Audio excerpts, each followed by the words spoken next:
There we go.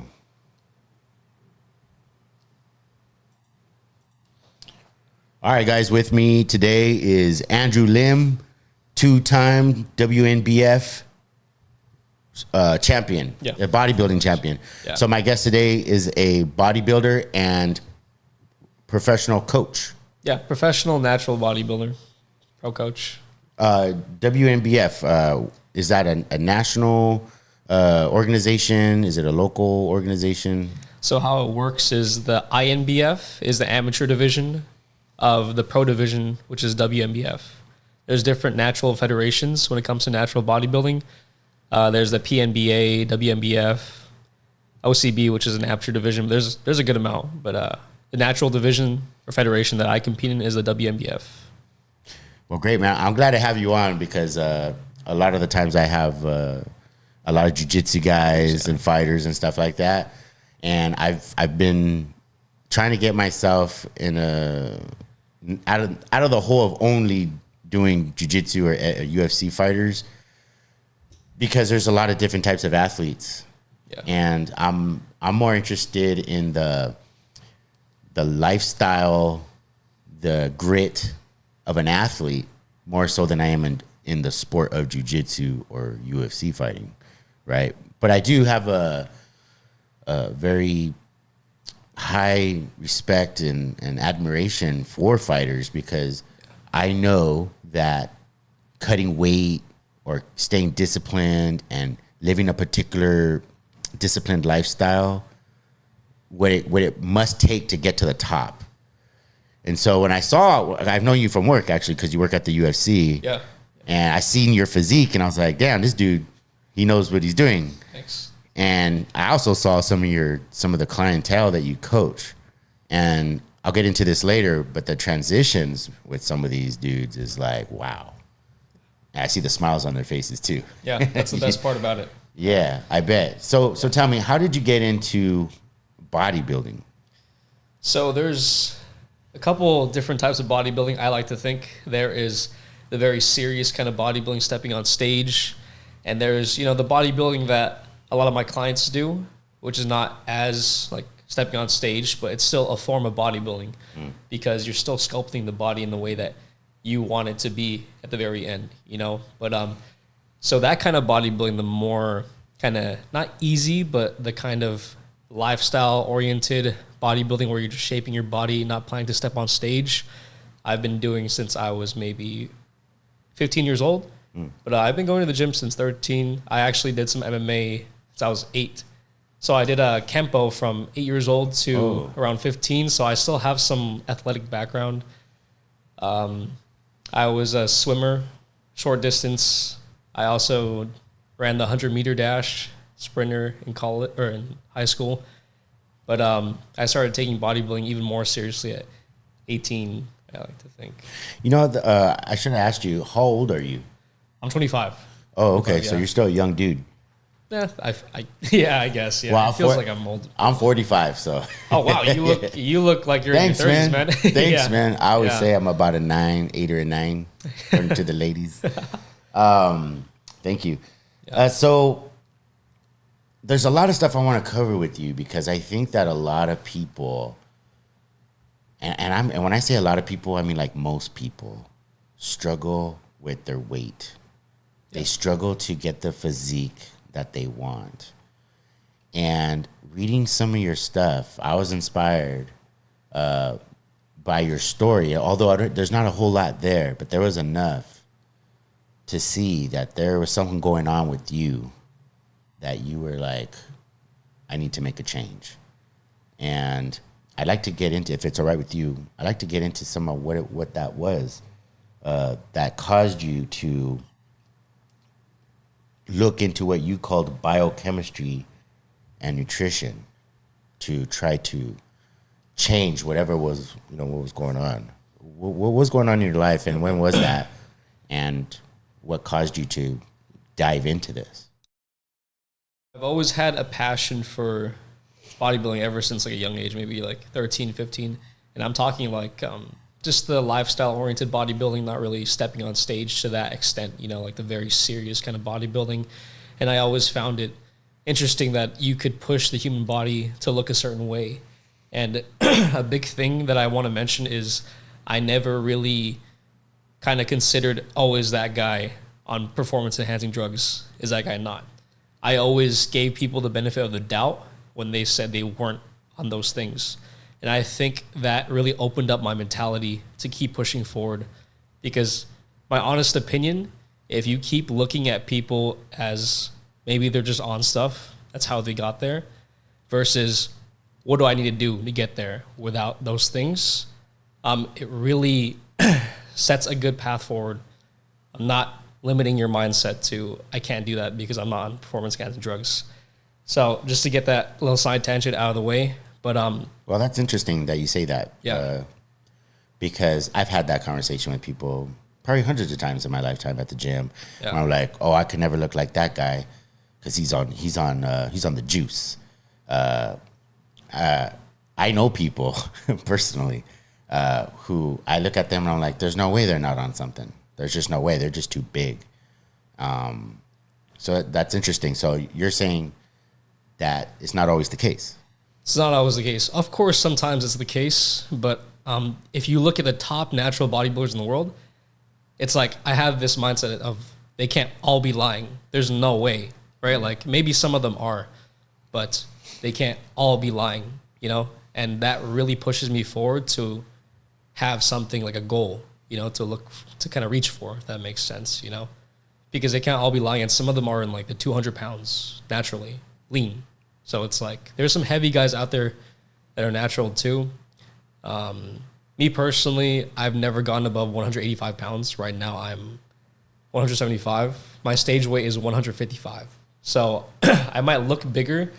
It's just because I have more muscle maturity when I'm at that weight, 155 pounds, versus a person who doesn't have as much development or maturity in their muscles at 155. The physiques are way different between each other, but it's definitely possible naturally. I've seen guys 200 pounds plus natural. It's just about not limiting your mindset to that. It's not possible naturally. Yeah, you know, I wanted to ask you something about that because I noticed that you're talking about weight ranges. Yeah. And I was going to ask you because obviously I'm a big admirer of people like Arnold Schwarzenegger and other people like him. And those guys have larger physiques. And then I saw yours from your competitions, and you're very lean. Yeah. Nothing like Arnold Schwarzenegger, but like ripped and like with the chisel. Mm. Where of course Arnold Schwarzenegger is chisel, you know, he's chisel, but he's also got that mass. Yeah. That's like, whew. So is that just a matter of your weight? I mean, is there two different types of bodybuilding where, oh, I'm gonna bulk up and I'm gonna get like this, whereas I'm gonna lean down and get the chisel, more chisel than girth? So a good amount of natural bodybuilders actually look more lean and smaller when they're on stage. That's not to say all of them, but for me, how I looked on stage, it's called peaking. It's kind of like how in MMA you cut weight, manipulate water, sodium, things like that. In bodybuilding, we have a similar thing. The way I was peaked for my show, even though I won, wasn't the most optimal, so I seemed a little bit more flat and a little bit leaner, as opposed to fuller like Arnold Schwarzenegger. And also, most of the pictures that you see of Arnold, the time they really peaked at the time was very different than the way it's done now.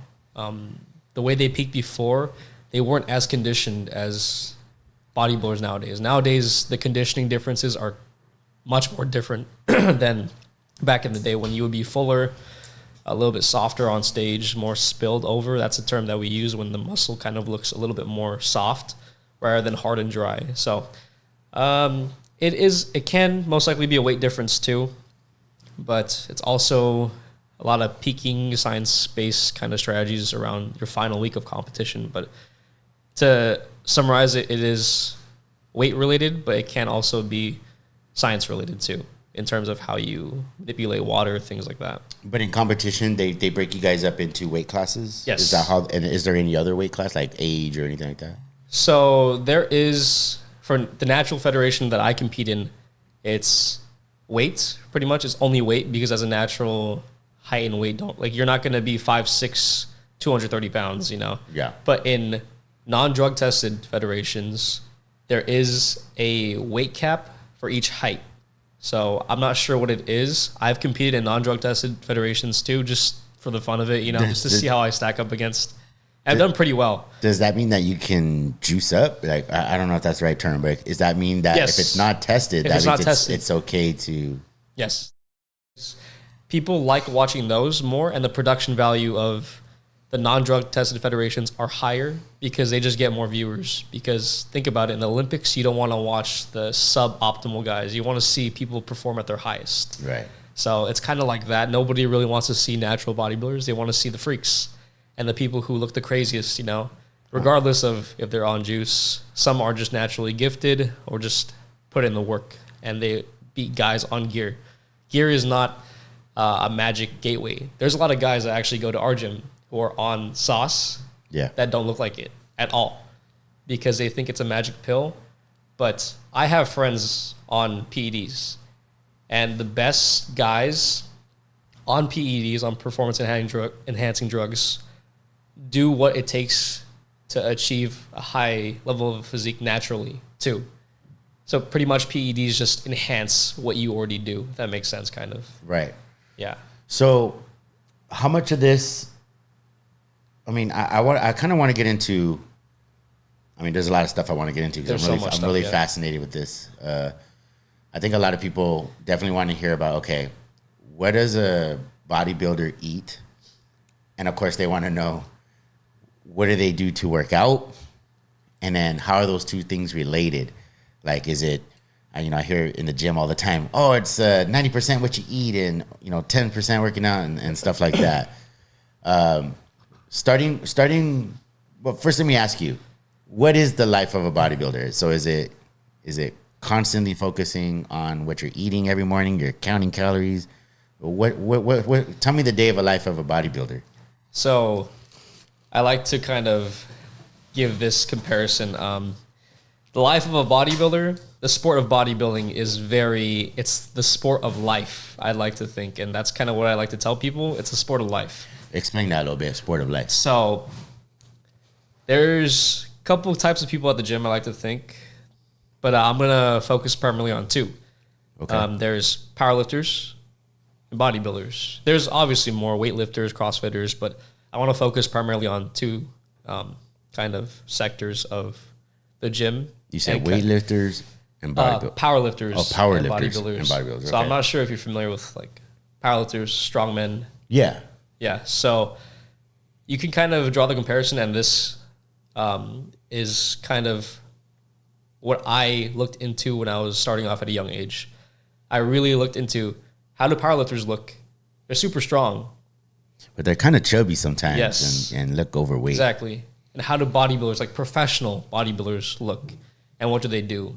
The actions of both and how they look, you know, really tells you a lot. So bodybuilders, professional bodybuilders, you will always see an emphasis on nutrition and food. Always. There's not one professional bodybuilder out there, to my knowledge at least, that does not have a structured nutrition plan or food diet, something like that. But powerlifters, they put a lot of their emphasis on the gym, being strong.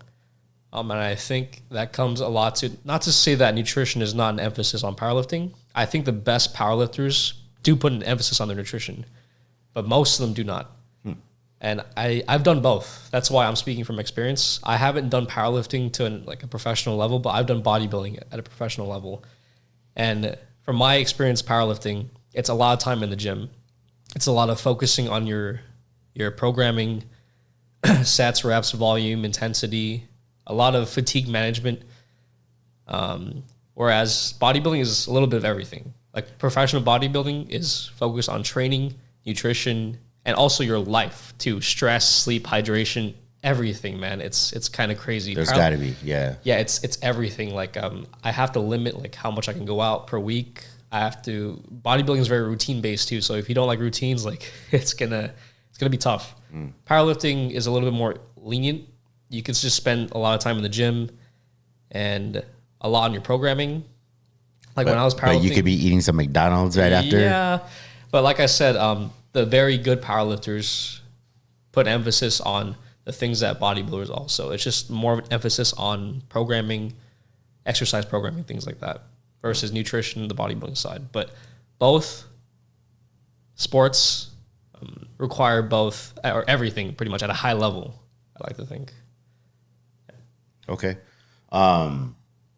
You were telling me a little bit about, so let me ask you this before I get back to that, because I want to rewind it all the way back to the beginning. Yeah. But first I want to ask you, since we're on this topic, what exactly are you as a bodybuilder, right? Yeah. Eating on a regular basis? What's your routine like? What can someone expect if they were going to start working out with you, because you're a coach? And I've seen what the amazing things you've done, and what to let everybody know where to find you and how to, contact you and work with you if they want to, because that's what you do. Yeah. But what can someone expect if they were to go and start working with you? Like, So, with their diet and all 100%. I always like to give meal plans for everybody that I coach, because it is a surefire way to guarantee results.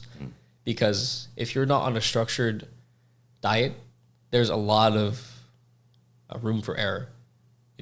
Almost everybody that I coach that wants to take this seriously. I'm not talking about the people that think of getting a good physique and think of it like as a cool thing to have. The people that want it and are determined to have it, I always give a meal plan, and that guarantees results. So going into the food, a lot of lean proteins, whole foods pretty much, because when you're on a meal plan, pretty much you're going to be eating the same foods pretty much every day. So you want as much micronutrient density in your foods as much as possible. What exactly does that mean? In terms of micronutrients. Yeah, what is a micronutrient? And like your magnesium content in the food, vitamins, minerals, things like that, like potassium, like I said, magnesium. So you get that by adding supplements to your food, or are you choosing specific foods that have high amounts of those things like magnesium or potassium and things like that? A little bit of both. I like to think a little bit of both. It depends. Sometimes certain foods don't have that micronutrient density, and specifically when you're in a phase of losing weight, which is what most people want to do, right? A lot of people don't want to gain weight and gain muscle. A lot of people think you can do both, lose weight and gain muscle, and it's completely possible for a newer athlete in the gym. But at a high level, it's very, very hard to do. It's not almost impossible to do. I feel like most people would choose, if they had to choose between weight and looking slim and trim, they're going to choose to look slim and trim. Yeah. Like if I want to look like ripped, but I don't care if I weigh 200 pounds or 150 pounds. Yeah. But going back to the weight loss, fat loss, as you drop weight, you're going to have to pull food, because food is energy and our body is constantly running on energy.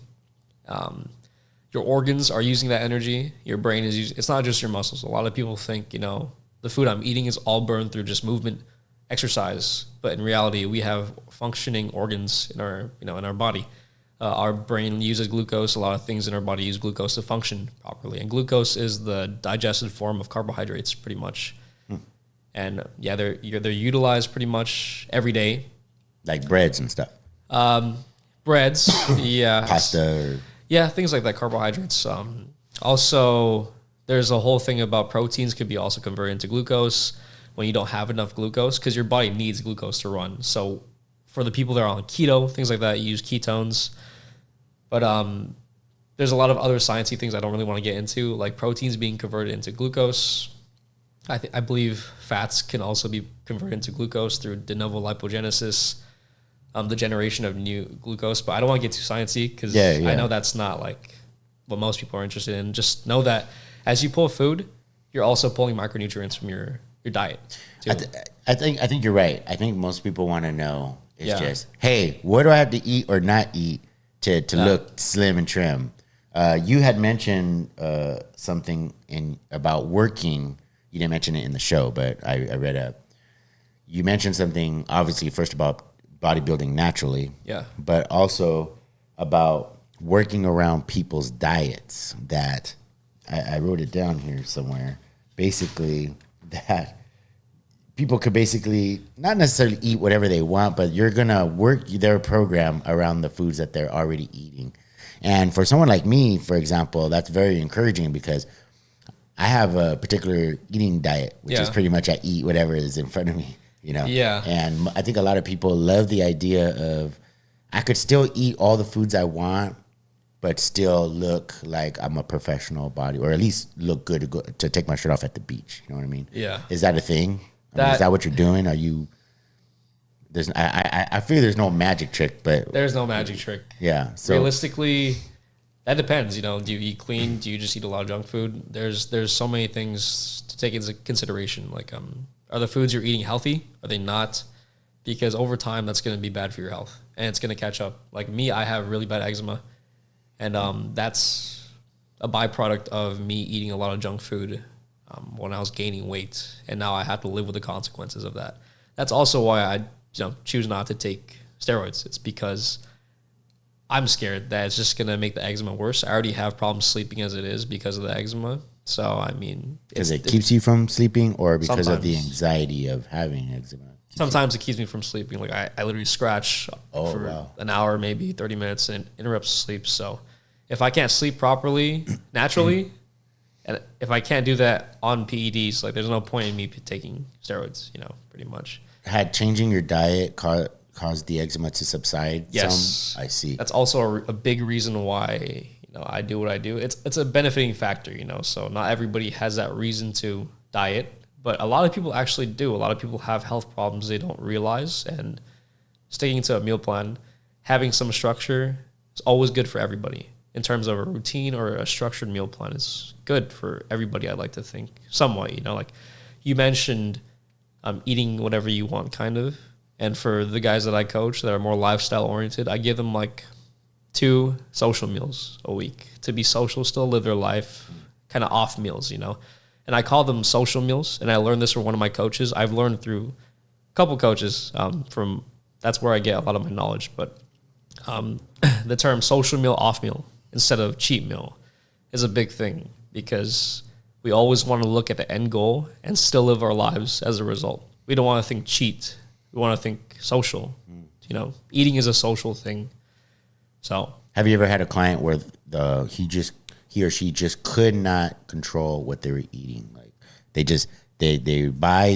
would start off doing the controlled meal plan, and then their cravings just got the best of them, and they just fall off the chart. Have you had troubled clients like that? Fortunately not, because for me, I attract a clientele that's very serious about wanting the goal, you know? Like, I like to think there's a reason why not everybody has a physique they want. It's a very hard thing to do, you know, but once you see it, it becomes addicting to do. You know, it's just getting through the first few years of that real grind, because I understand a lot of people starting out do not want to go to the gym, do not want to diet.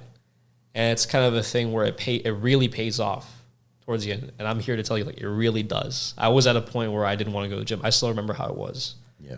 But you kind of just got to do it. And eventually you will like it. Hopefully, you know. Well, how would you deal with a client if they just had these, they really want it, but they just had these uncontrollable cravings? I know that sounds counter to itself, because if they really want it, then they're going to overcome these cravings. But I think there's a lot of people, even myself included, who, you know, I exercise regularly, but I also really want to eat. Yeah. You know, so I guess I don't. So one could say I just don't want it bad enough. But if you had a client who really wanted it and they just could not get past how would you have them deal with those cravings? So I can speak from experience, because I am a huge foodie, and like after my show, I just spent like a month or 2 eating whatever I wanted. A lot of the eczema came back, a lot of inflammation, and it was not worth it. That's why I decided to jump back on bodybuilding, because I thought I was going to take a good amount of time off, but the health problems started kicking in, and I got back into bodybuilding. But I'm speaking from experience. But tell me though, how did you deal with the cravings or no? Yeah, so for me, I kind of started slow. I didn't just jump myself into, hey, meal plan, no cheats, or social meals, no off meals. I would give myself some days where I would have a cheat, but also I'm also very hard on myself. So when I would have those cheats, it's normal for someone to feel bad, like, oh, I messed up. And I like to always give a person that feeling, like if you don't have that feeling of I messed up, there's something wrong, because to really succeed with your physique, you need to take accountability. And most people have that accountability. So it's okay to feel bad, because that is what propels you to do better, from my experience. So when I have cheats, I give myself cheats. Then I'm like, this wasn't worth it. Because for most people, it's not worth it. After, right? Like after it's consumed, after the taste is gone, that you set yourself back. And it's just that feeling, use that feeling of I messed up to keep going forward and see how long that lasts for, that feeling, before you need another cheat. That's kind of what I did. And I personally can work with one cheat a week. I used to have cheat days and cheat meals, but now I only have cheat meals. I completely eliminated the cheat days. And so it's a step-by-step process. You got to slowly ease into it and feel accomplished when you get through a day without cheats, because it's a huge accomplishment. Not a lot of people can do that.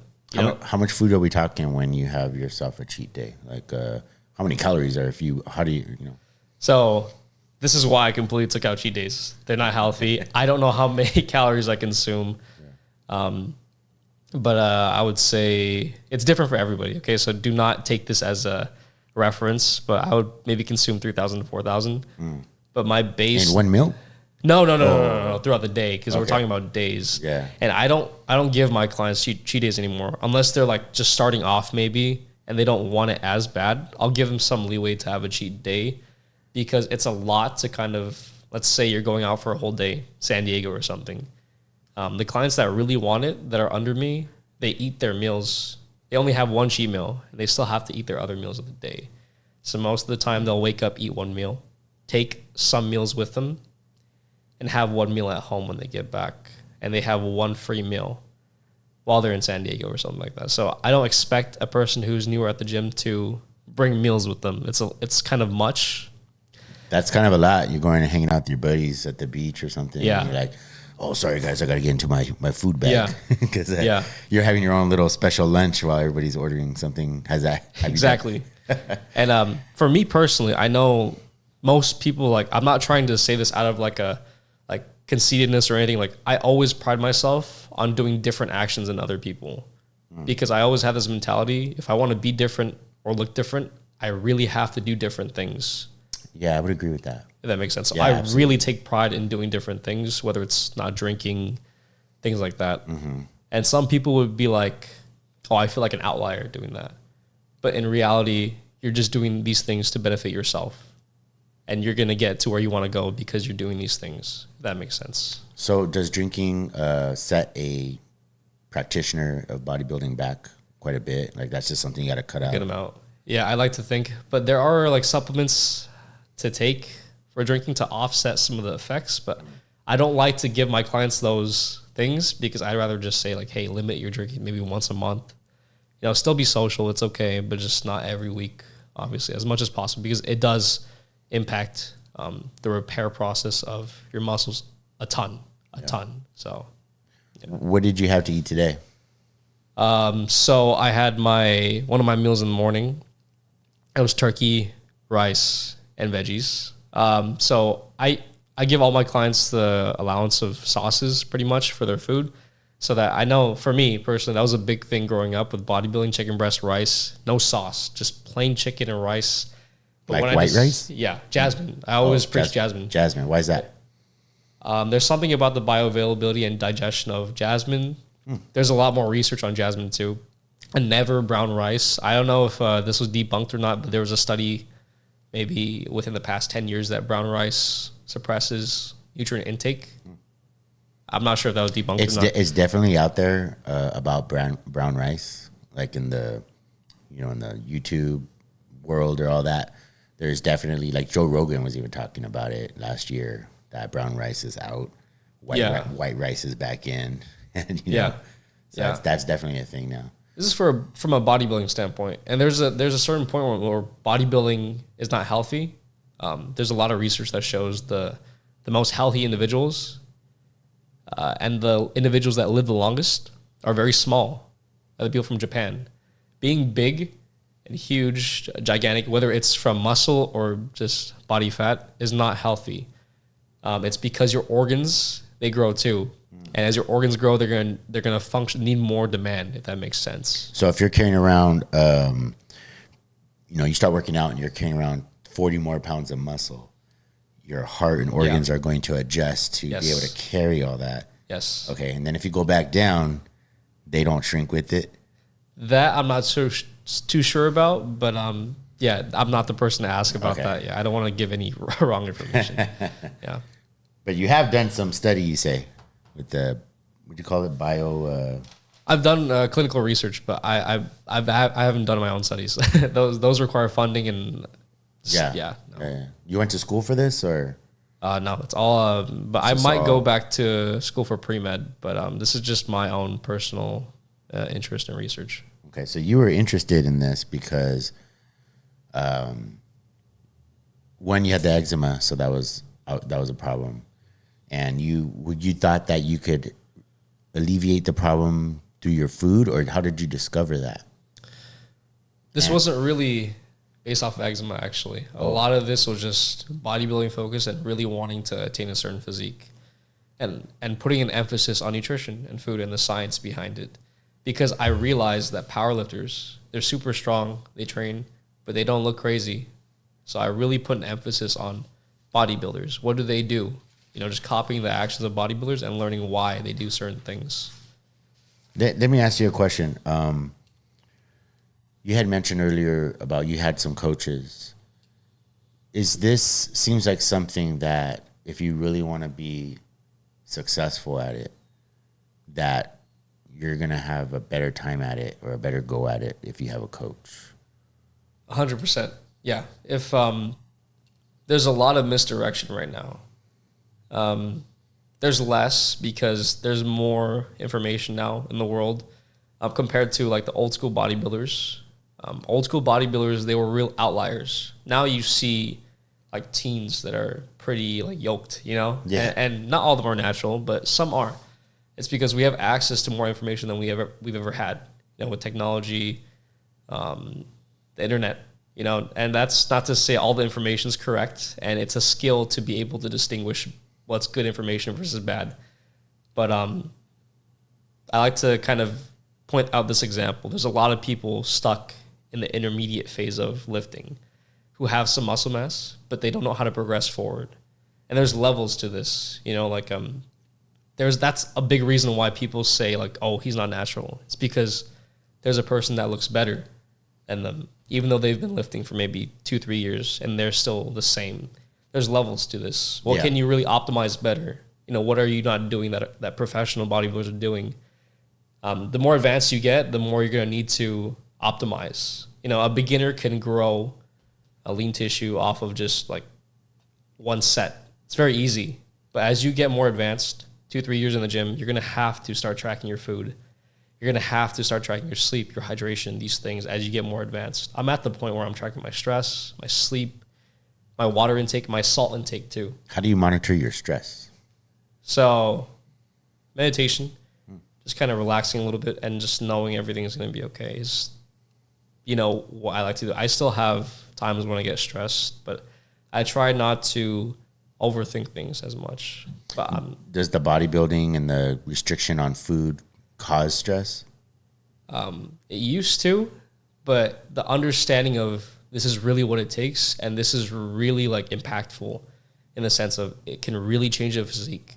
You really are what you eat, and once you start seeing the results food can make to your physique, like it almost becomes like, oh, there's no way around it. There really isn't. Like you cannot work out at a high level. If you have amazing genetics, maybe you can and just work out. But for the majority of us, diet is a big player in terms of your physique. What do you think about fasting? I think fasting is healthy. It's extremely healthy, but it's not good for bodybuilding in the sense of muscle retention or muscle building. Fasting promotes autophagy, which is a cell recycling process. So you're recycling bad cells, pretty much, things like that. But you can get the same benefits of autophagy fasting through being in a calorie deficit where you're eating less than you're expending. Does it make sense? Kind of. Yeah. So you're saying you can get this the same or similar benefit from just instead of not eating at all to just eating less, where you're still getting that same. When you fast, you feel cravings for food. Yeah. And if you're eating less, like a real restricted, like, I don't know, 1,000 calories in a day, maybe less, you're probably going to get that same. Somewhat, in the sense of autophagy, self-recycling. But when it comes to putting less stress on your digestive system, fasting is a lot better, because if you're not eating at all, you're letting your digestive system kind of rest and relax. Out, yeah, a little bit. There's also many other benefits of fasting that I'm not too familiar with, but just know that being in a calorie deficit does not promote as much benefits to your GI tract as fasting would. Yeah. But it's still working. It's still working a little bit, yeah. You had mentioned meditation. I'm very interested in that subject, and I've talked to people and I've heard it done different ways. Some Koreans that I've worked with doing meditation do kind of like they talk about habits and karma and how to like basically rid yourself of these things by this certain type of method they call it guided meditation, where basically you eliminate past thoughts, traumas, whatever. But I've also heard of it just like, I try to empty my mind kind of thing. What type of meditation, what do you think meditation is? And I'm not the best person to ask about this. Well, I mean, but you say you do it. I have done it in the past for mental clarity purposes. Okay. So how would one do it? Pretty much your way. I don't do it too often anymore. Right now, I have more journal to kind of get rid of stress. But when I do meditate, I try to clear my mind as much as possible. But just focus on your breathing. Pretty much just focus on how it feels, how it sounds, and just clear your mind, pretty much. And anytime your mind strays away, it's okay. Just realize it's okay. And just to gather yourself back into focusing on your breath. So the goal is pretty much just to focus on your breath and nothing else. If your mind strays away, bring it back to the center, to your breath, pretty much. How many minutes can you do that? Or how long? I find it very difficult to sit for longer than 10, 15 minutes.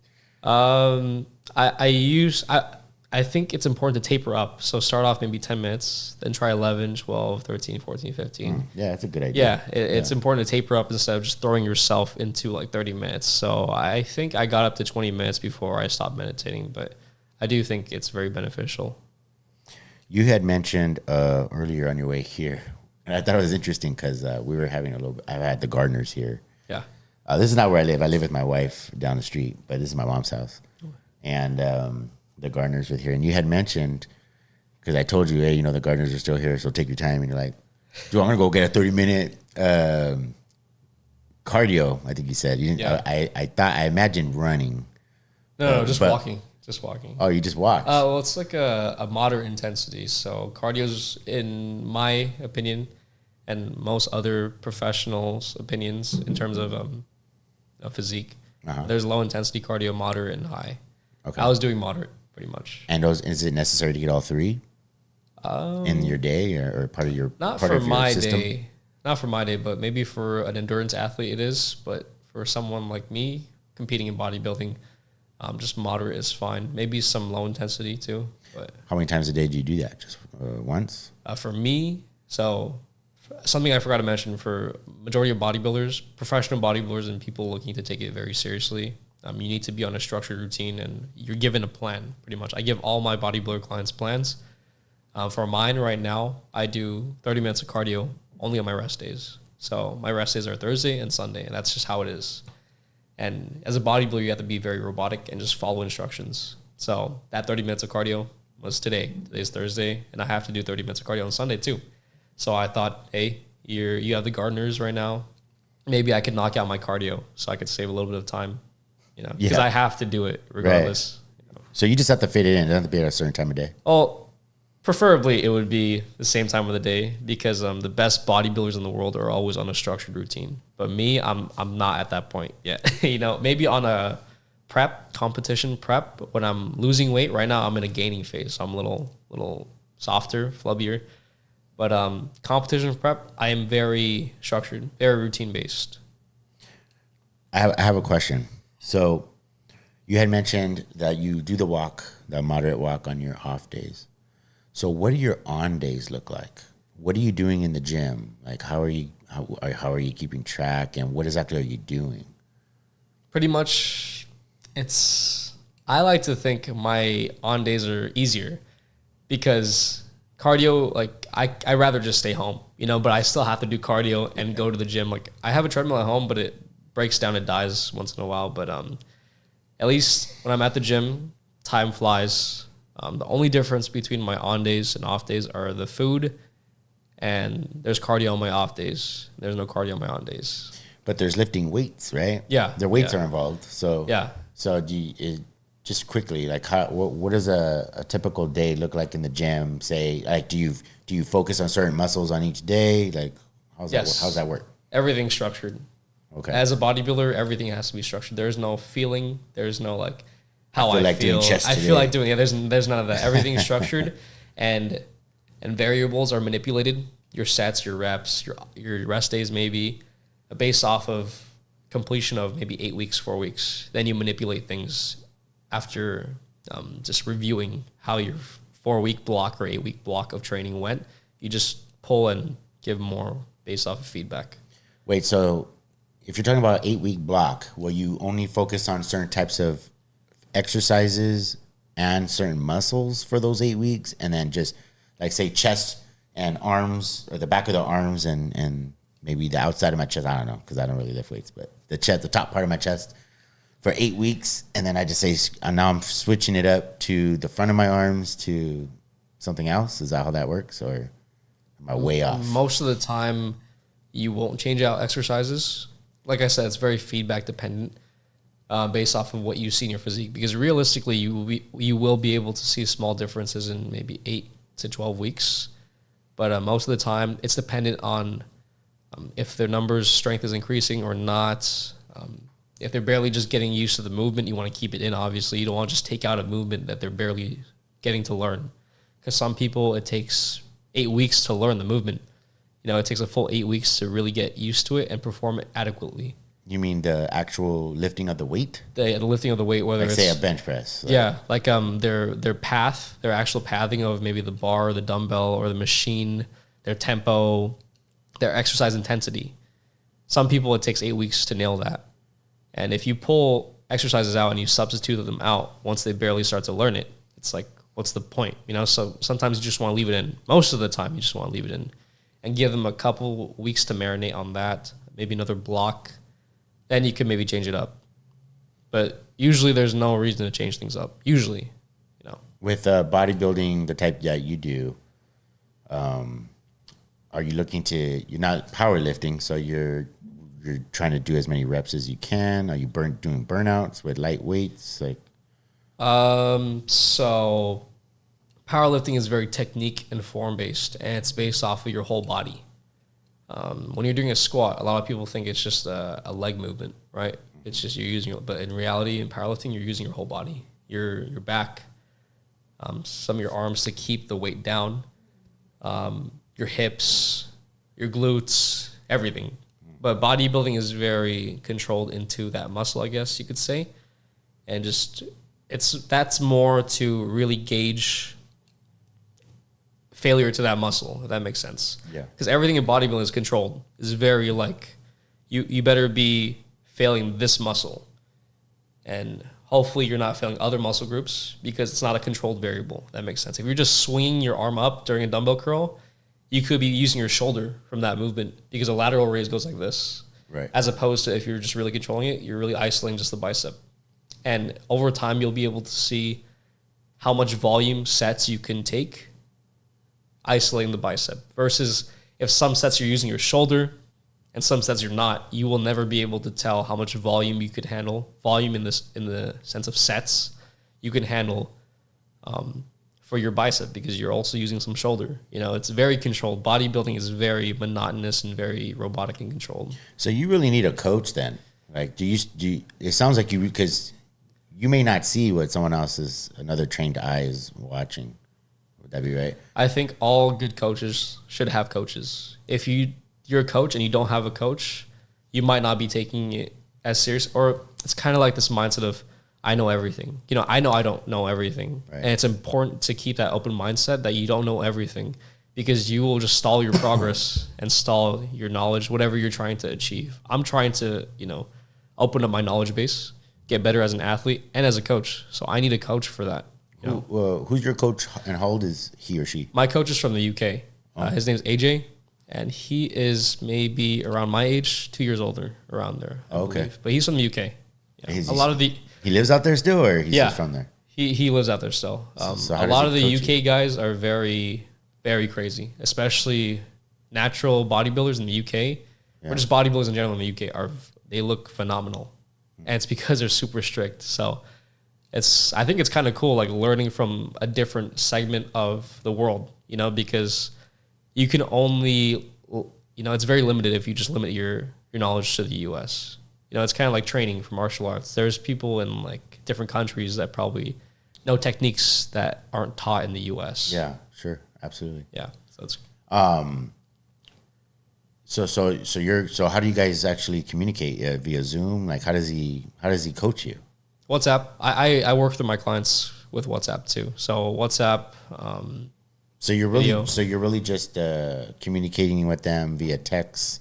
Yeah.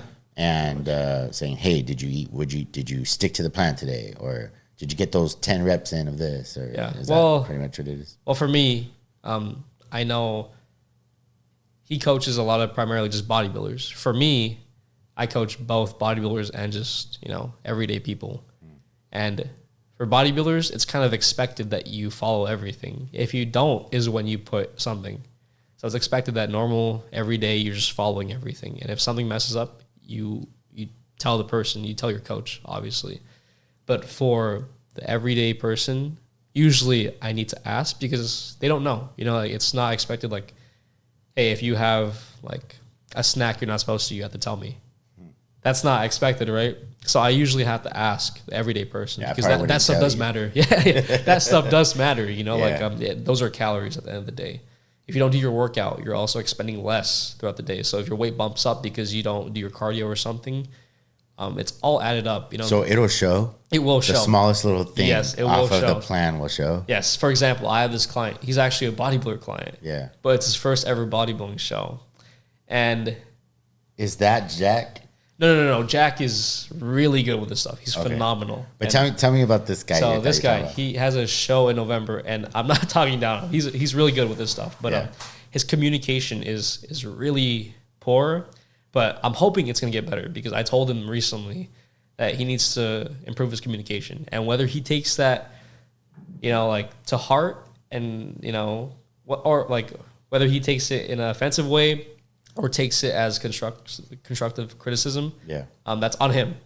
But as a coach, I need to point out flaws when I see them. And his flaw is communication. For example, I told him last week, hey, prep is really starting. 24 weeks out, no more cheat meals. And he didn't even tell me he was going to Vegas, dude. And I'm like, you need to be on a strict routine. And obviously he knows he needs to be on his meals. So I'm like, I don't really know too much about this guy, how he is, because his communication week to week isn't the greatest. Are you seeing any progress? How long have you been working with him? 2 months. Have you seen progress in those 2 months? A little bit, but not as much as I'd like because the communication is off. What do you think he's doing wrong, or the communication? But is he eating what he's not supposed to be eating and not telling you? Or? Potentially, because that comes down to communication. He could be telling me things he's not telling me. For example, I pulled more food from his diet because everything in bodybuilding is controlled. Yeah. And theoretically, if I pull food or add cardio, his weight should drop if everything is controlled and the same. If something's the same and you pull a variable from it, manipulate it, it will change, Yeah. But if you're compensating with a cheat meal or something, it's not going to change. So his weight was stable or a little higher, even though I pulled food a good amount. What does that tell me? There's something off. It's not his body, because realistically, I hear the excuse all the time. My body does not allow me to drop weight, my hormones. But physiologically speaking, if you pull energy and you expend more than you burn, you will drop. There is some things with like thyroid hormone. You might have a thyroid deficiency, but if you really think it's your hormones, get that tested for. And if there's nothing wrong with it, it is an issue of energy balance, food in versus energy expended. So with him, I saw his weight, like it was up a little bit. And I was like, he went to Vegas. He didn't put anything on his check-in sheet that said he had a cheat meal. And I was like, his steps were the same too. Cardio training, everything was good. And I'm just like, all right, something's off. I pulled food. You should be dropping. It didn't drop. So I had to confront him and be like, hey, you know, like, there's been something I've been meaning to tell you over the past like 6 weeks. Your communication is ass, dude. Like you need to tell me, especially like if you're in competition prep, it's a voluntary process. You know, you're going into competition prep voluntarily. I'm not forcing him to do anything. So if he wants to do well, I told him you need to communicate better and just tell me things, because as he gets closer to the stage, he's going to start feeling certain ways, maybe mood swings, more fatigue. Maybe his training's regressing. I need to know those things so I can manipulate what I need to manipulate to get him in a better position to step on stage. Am I wrong in saying that he's eating part of the problem? I know it's communication, but part of the problem is he's eating what he's not supposed to be eating, or ingesting what he's not supposed to be ingesting? Yes. So wouldn't that then, if bringing it back to what I said, we talked about in the beginning about cravings, and I would have to assume that this dude's like, damn it, I'm in Vegas. I can't stay away from this buffet. And, you know, they got the best prime rib here, and I got to get me some extra side of that. Well, that also probably comes into communication, where I need to know how seriously he wants to take this, you know, on the stage. Because if you were just, you know, first show, it's okay. You know, it would be okay to mess up, you know. But if it were, he wanted to take it super serious, I need to know why he's doing it. Is it because of cravings, or is it because he doesn't have all his meal prep food because he's in Vegas? Does he not have access to a kitchen? You know, because those are things that he can control. Like if he has access to a kitchen, an Airbnb, something, he could still have his meal prep. Versus if he's just lazy, things like that, he doesn't want to eat his meal prep food. So it's just communicate. It all comes down to usually communication, in my opinion, at least. Yeah.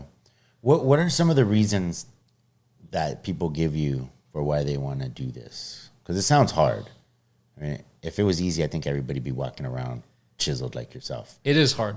So what are some of the common reasons why people tell you, I want to like do this crazy thing where I'm going to restrict my diet and my life for 24 weeks so that I could look a certain way? Like, what are some of the, I'm almost certain it's always when people see initial results, because the initial stages are usually the hardest. But when you see results, that's when you're okay with to continue going, and you want more, you know, because in bodybuilding, there's always more, you know, and sometimes I jump people straight into 0 to like 80% like of what you need to do. But I've learned that I need to kind of slowly build people up, because once they start seeing results, they'll ask for more. And there's always more that I can give to any athlete, anybody, whether it's giving them literally a routine. You have to pee at this time, drink at this time. It's that like stringent. Holy crap. But that's for like people who want it. You know, I'm not going to give that to a person who's like just starting out. Exactly. Yeah. Because the motivation's realistically not 100% there until they see results. And I've seen, you know, results. Like people ask if I'm on steroids. I'm just like, no, but do you want to see people who are like, you know, there's people on steroids who are doing the things that I'm doing. And because they do the things that I'm doing and they're enhanced, they look phenomenal because they're doing what it takes too. And unfortunately, like I said, there's people who take steroids who don't do anything, like don't meal prep or anything, and they just look normal. Like it's crazy. You know, they just look like a normal person. And it's like the benefit of taking steroids is not there if you're not willing to put in some work in terms of dieting, you know, whatever you need to do, you know. Yeah, that just sounds crazy that I take steroids, but I'm not going to work out. Exactly, yeah. That doesn't make any sense. Yeah, by all means, I've thought about it too, because I take this super serious. Yeah. But for me, I have a health condition that's not worth it if it gets worse as a result of taking that stuff, you know. Is that something that could happen? Like, how do you know that would happen? You just don't know. I just don't know. Yeah, I know that eczema is not actually a side effect of steroids. Right. But I know that I believe it suppresses your immune system. So if anything, I know my eczema is an autoimmune disorder, so it could suppress my eczema, but it could also make it worse. So I don't really know too much about the mechanisms of all that. Yeah. So well, it seems kind of cool, that part of your thing is doing it natural. I mean, because I've seen your photos, man. I mean, it's pretty impressive. Thank you. And of course, I've seen you at the gym. I'm like, damn, this dude's jacked. You know what I mean? And you're telling me you're doing it naturally, which is cool because, a lot of times we do think to ourselves, and I have said this before, I'll admit it right here on camera. I've definitely made that comment. You can't look like that unless you're on juice. Yeah. There's just no way. The human body just can't do that. And here you are, you're telling me I'm getting firsthand knowledge from somebody who knows that it is possible. I think it's just when you see what other people are doing and you try it yourself, like the meal prepping, all that, it's really hard. It's actually very difficult. But I think overcoming obstacles like that is what's going to make you a better, athlete in whatever you do, because there's always a way to get to where you want. And if you limit yourself to genetics, things like that, you will never get there. You just need to know there's always a way, regardless of your situation. There's people who start from the bottom, go all the way to the top, because they don't limit their mindsets. So, yeah, I would think so. You had mentioned that you've done some MMA, right? Bit. And some, you said keto? Not keto. Kempo. Oh, Kempo. Yeah, that's karate. Yeah, it is karate, yeah. Yeah, who trained you in karate? Do you know, they were called United Self-Defense Studios or something like that, USSD. Then they rebranded to Z Ultimate. I'm not sure. The people I know who, I just happen to know, like the Steve Rodarty and his dad. What's his dad's name? Obviously, Mr. Rodarty. But they were big Kempo guys out here in this area. I mean, this dude's like 80. Yeah. And they were like super popular. And then they got into kickboxing. Yeah. Took over the scene with that out here, like George Valdez. And I'm not super familiar with that. Yeah, well, they're out here, these people. But you had competitions with that? I had one competition when I was super young, like maybe 10 years old, 11, 12. Just one tournament, but it was pretty big. It's a franchise where I was taught. Okay. So it was just all the locations met up at one kind of convention center. They did their thing, and that was pretty much it. I had a guy on my show, Alexander Santa. He does a karate. This guy, he does he gave me the hat. He does a karate school in the park. But he was telling me his story a bit about how he would go from school to school and teach like a class here at this school, and they were all basically connected. And the funny part was how when they would compete, he'd be the coach from the different schools competing against each other. It's like, oh crap, these are both my students. That is funny. Yeah, that goes into bodybuilding when you have two competitors going to the same show. Yeah, it's like, are you favoring one guy over the other in the competing? But it's in reality, it's just how well you can follow your plan, pretty much. Yeah, either way, it's a win. Yeah, it is. What about personal life, man? What do you do for fun? I know you're on this. You're basically saying your lifestyle is strict. Yeah. I used to just edit videos. In competition prep, I used to be everything, just going through social media, photos, video editing, sometimes video games a little bit, just to pass time. When I do have time and when I'm okay taking a social meal, off meal, it's with my girlfriend usually, or with family. How long you been dating? 5 years. Oh, yeah? Yeah, 5 years. Since you were 20. Pretty much, yeah. Pretty much. You're a while. Yeah, a while, yeah. Any plans to get married or anything like that? In the future, when things are more stable. She goes to your competitions? Yeah, she does, yeah. Oh, she's not into bodybuilding like I am, because she sees like how stringent it is, and it's very taxing. So she's not. Yeah, I'm sure. Does it ever cause any problems? Yes. Oh yeah, dude. Especially during competition prep. Yeah. When you're very low in food, when your body's starving, and you're waking up in the middle of the night, mood swings. During competition prep, I really distance myself from like everybody, people. I think I met you during competition prep, so I was just very like kept. I didn't, so you're friendly, but I mean, yeah, I try to be, but realistically, like in competition prep, me personally, I just want to be alone. Yeah, because you start being sensitive to everything in the sense that if people talk, it's louder. You feel more colder. Like it's crazy. Like you're gonna experience feelings you've never felt before. Oh wow! And I got sick too. Like the week prior to my second show, I felt just sick, cold. I had to wrap myself up in a blanket because I was super lean. Yeah. So your body's in starvation mode, like at that point. So I just, I've seen some of your photos, man. It's like a trip to see how lean someone can get. Yeah. So clearly you're not in the most comfortable state when you're getting into that right about when you're about to compete. Yeah. You got to be, I would imagine you're just tripping at that point and you just want to get it over with, I would imagine. Yeah. Yeah. You just kind of want to be done, I know on stage, like I was just thinking like, dude, these guys at not the WNBF show, I don't want to name what federation, but it was super unorganized. Yeah. I was at the show backstage for like 8 hours. I just wanted to leave and eat. I was like, dude, I'm done, just let me go. Right. But I had to finish. So then why do it? Just the feeling of accomplishment. It goes back to the everyday, doing your meal preps, meal plans. You always want to finish, when I don't finish something, I feel really like shitty, dude. Like I feel terrible. Like it's always about finishing what you set out to start. Because if you don't, these like things that you don't accomplish and finish will pile up and you're going to have this hole of things you never accomplished in your lifetime. And I don't want that at all. Yeah. But before I let you go, what advice would you give to somebody who they've just started out, or not just started, but they're starting out, they're about to do their first competition, they really want it.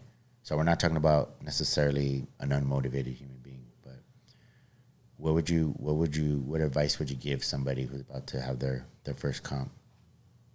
Well, if you're with a coach, trust your coach, 100%. When I went into my first competition, I started doubting some of my coach's things, and I was kind of like, eventually I realized, why am I doubting certain things that he's, telling me? Like, because I have some scientific background, a little bit. So I was like, why are we doing this? Why are we doing that? But I was like, I need to stop this mentality. I hired him for a reason, and I need to just listen to everything he's saying. And, it panned out in the end. Just trust the process, pretty much. That's great advice.